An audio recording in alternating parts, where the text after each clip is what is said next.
Question says the first ionization potential of four consecutive elements present in the second period of the periodic table are 8.3, 11.3, 14.5, 13.6 eV respectively.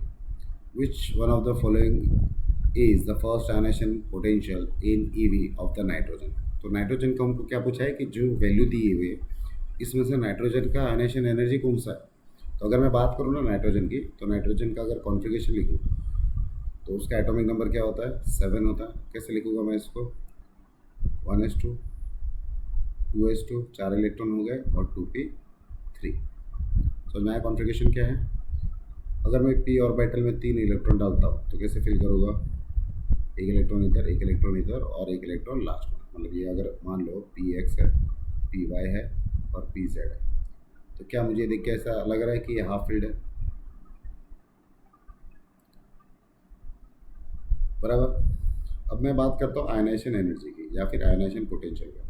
तो ionization potential क्या बोलता है कि अगर तुम्हारा configuration stable है तो आई ई की वैल्यू क्या होगी, बढ़ेगी।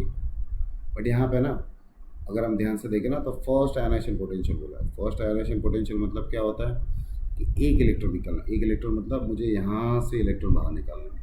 मैं ऐसा बोल सकता हूँ कि नाइट्रोजन जो है वो हाफ फील्ड है, इसलिए इसको हम क्या बोलते हैं, स्टेबल बोलते हैं।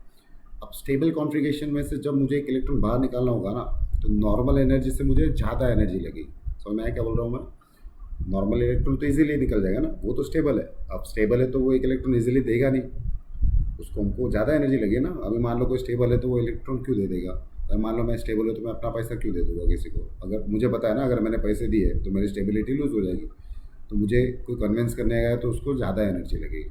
सेम चीज़ होती है यहाँ पे इलेक्ट्रॉन के साथ।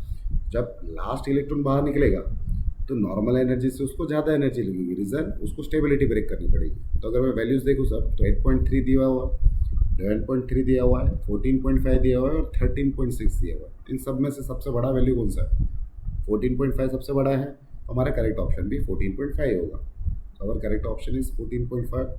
So D is the correct option. I hope this is clear.